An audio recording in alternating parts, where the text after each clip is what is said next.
बिस्मिल्लाहिर्रहमानिर्रहीम अस्सलामुअलैकुम रहमतुल्लाह। पाकिस्तान में जिस तरीके से ये इस्टेब्लिशमेंट की हुकूमत है, क्योंकि हर तरफ तो इस्टेब्लिशमेंट के चर्चे नज़र आते हैं, हर तरफ इस्टेब्लिशमेंट आपको नज़र आती है। अब एक नया बयानिया जो है वो बनने की कोशिश हो रही है, बनाने की कोशिश हो रही है। और नया बयानिया ये है कि हुकूमत इस्टेब्लिशमेंट को चला रही है, बल्कि इस्टेब्लिशमेंट हुकूमत को नहीं चला रही। अब ये कहने की कोशिश की जा रही है कि जो इस वक्त हालात पैदा हो चुके हैं पाकिस्तान के अंदर, जो इस वक्त ख़राबियाँ पैदा हो चुकी हैं पाकिस्तान के अंदर, जो इस वक्त तबाही और बर्बादी आ चुकी है पाकिस्तान में, जो आपको इस वक्त सियासी मुआशी अदम इस्तेहकाम नज़र आता है, मुल्क के अंदर तबाही और बर्बादी नज़र आती है, उसमें हुकूमत पहले ये कहकर जान छुड़ा देती थी कि हुकूमत जो है वो तो एक जाली मैंडेट वाली, बज़ाहिर एक तासुर भी ये बना हुआ था।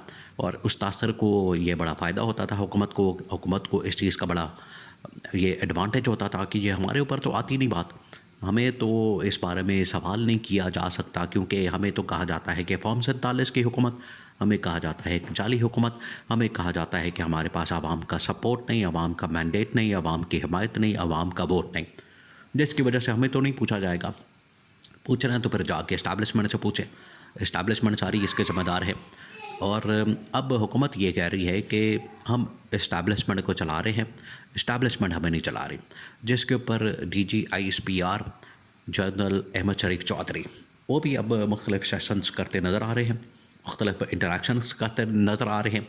और हर हफ्ते कोई ना कोई उनकी जानिब से कोई सेशन रिकॉर्ड किया जाता है, कोई ना कोई सेशन किया जाता है, वो चाहे कोयटा के अंदर हो, कराची के अंदर हो, लाहौर के अंदर हो, इस्लामाबाद के अंदर हो, पेशावर के अंदर हो, मुख्तलिफ़ जगहों पर जो टॉप की यूनिवर्सिटीज़ हैं उनके जो स्टूडेंट्स हैं उनके साथ एक इंटरेक्शन रखा जाता है और उनके साथ बातचीत की जाती है।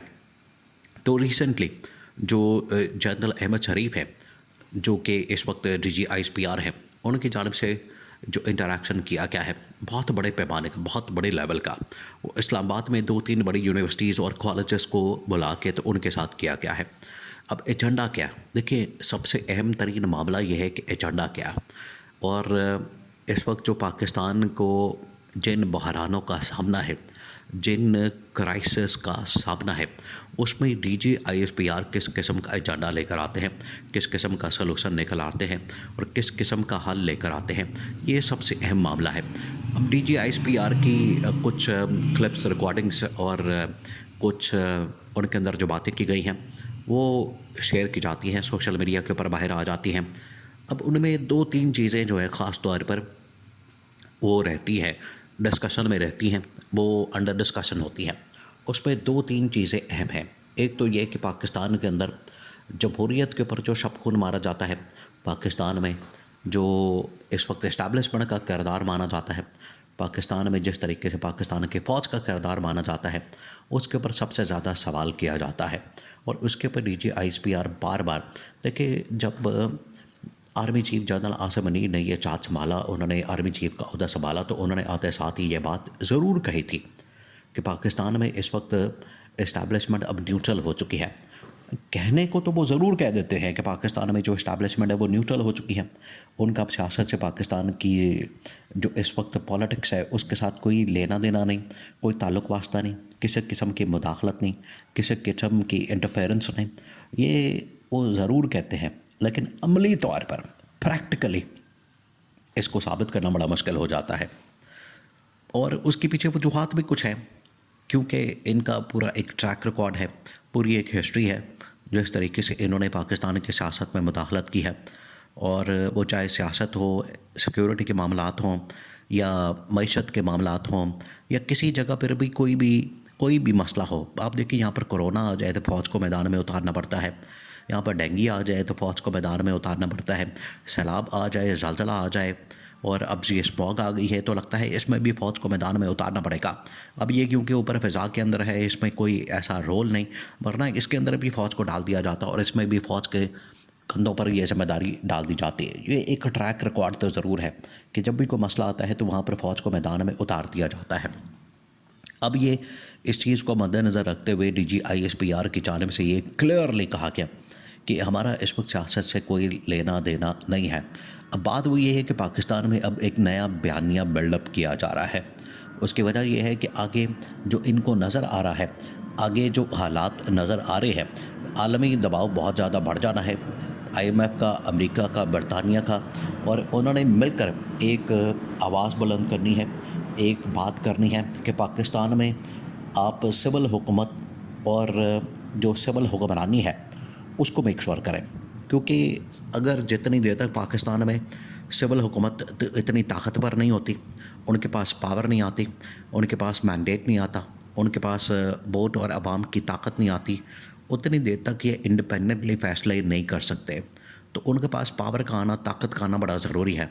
ये प्रेशर बिल्डअप किया जाएगा इस्टेब्लिशमेंट के ऊपर कि थोड़ी बहुत नाम की चाहे हो, नाम की सही, आप कम से कम उनको ताकत जो है फराहम करें और अपनी वो बात तो कर सकें, अपना वो बयान तो कर सकें, अपना वो इज़हार ख़्याल तो कर सकें, अपना वो ओपिनियन तो दे सकें। तो ये थोड़ी सी ताकत और थोड़े इख्तियारात इनको अब देने पड़ेंगे। इसी वजह से ना सिर्फ इसके ऊपर ख्वाजा आसिफ ने, राना सनाउल्लाह ने अभी रिसेंट जो टीवी टॉक शोज़ हुए हैं उसके अंदर ये बयानात दिए हैं कि अब इस्टेब्लिशमेंट हुकूमत नहीं बल्कि हुकूमत इस्टेब्लिशमेंट को चला रही है। और कभी कहते हैं कि दुनिया भर में इस्टेब्लिशमेंट बड़ी ताकतवर होती है, अमेरिका के अंदर भी बड़ी ताकतवर है, बिल्कुल उसी तरीके से पाकिस्तान के अंदर भी इस्टेब्लिशमेंट बड़ी ताकतवर है। एक तरफ ये कह के तो अपने आप को बचा लेते हैं, अपने आप को इस्टेब्लिशमेंट के नीचे डाल लेते हैं, अपने आप को इस्टेब्लिशमेंट की ढाल बना लेते हैं, और कभी कहते हैं कि इस्टेब्लिशमेंट नहीं बल्कि हम चला रहे हैं सारा निज़ाम और मुल्क। तो इनकी कुछ समझ नहीं आती। अब DG-ISPR से ये पूछा जाता है कि फ़ौज का किरदार, दूसरा ये कि DG-ISPR से पूछा जाता है कि इमरान खान के ऊपर क्यों पाबंदी लगाई गई है। अब देखिए, ये सवाल जो है इस्लामाबाद हाई कोर्ट के अंदर भी पूछा गया कि इमरान खान के ऊपर पाबंदी किस मकसद के लिए लगाई गई है। इमरान खान के नाम लेने के ऊपर पाबंदी है, उसकी तस्वीर चलाने के ऊपर पाबंदी है, उसकी शक्ल दिखाने के ऊपर पाबंदी है, ये किस वजह से उसके ऊपर पाबंदी लगाई गई है। ये इस्लामाबाद हाई कोर्ट के अंदर भी पूछा जाता है। और जब नौजवान से, जवानों से, लोगों से, पब्लिक से, अवाम से इंटरेक्शन किया जाता है तो वो भी इसी किस्म का सवाल करते हैं कि इमरान खान के नाम और उसकी शक्ल और तस्वीर लगाने के ऊपर, चलाने के ऊपर पाबंदी किस वजह से है। पैमरा ने तो अपने हाथ खड़े कर दिया।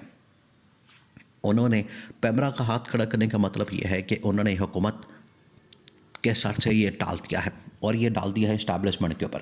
तो इस्टेब्लिशमेंट इसको किसी सूरत भी अब ये लेने को तैयार नहीं है जिम्मेदारी कि हमारी वजह से इमरान खान के ऊपर कोई पाबंदी है या बैन है। वो भी हाथ खड़े कर चुके हैं कि अब हमें इस मामले के अंदर नहीं पड़ना, हुकूमत जाने, इमरान खान जाने।